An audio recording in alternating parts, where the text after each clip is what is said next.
Okay guys, ngayon guys, magmo-mold tayo ng cup.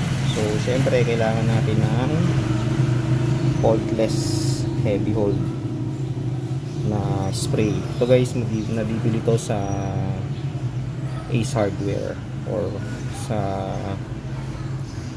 ibang mga hardware store. Meron sila nito. Okay, syempre kailangan mo ng pang mold. Ayan guys, oh. So yan, pang mold. Sa Shopee ko lang nabili yan guys, shoutout. At basang cup, yung nilaban ko. So paano natin gagawin guys? Syempre laban mo muna yung cup mo para malinis. Ayan, and then kapag nag-drip na yung tubig at medyo konti na lang yung basa niya, lagay mo siya sa pang mold. Eto guys, yan. So make sure na pantay siya. So check niyo muna guys kung pantay siya. Ayan.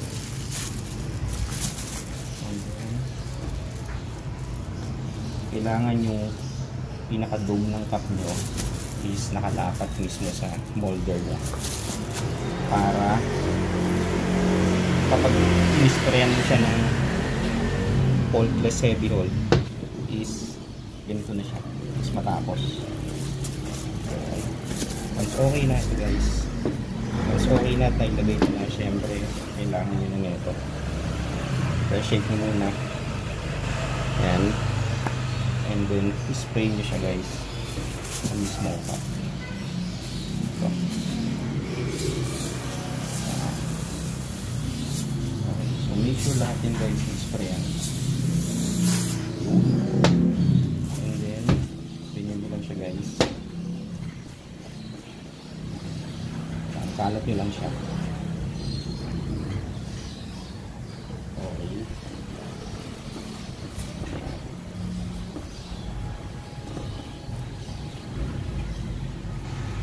Once tapos na, ito na siya guys. Bilad nyo siya sa init ng araw. And then hayaan nyo lang siya doon hanggang sa matuyo. 2,000 years later. Okay guys.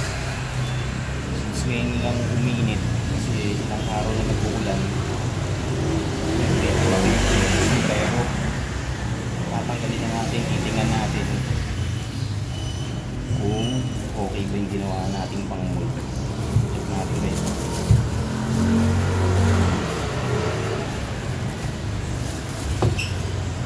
Yun, ayan na siya guys, naka-mold na.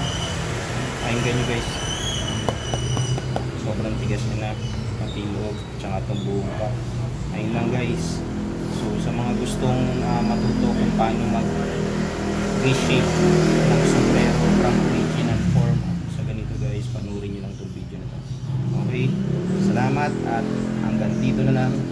Peace out.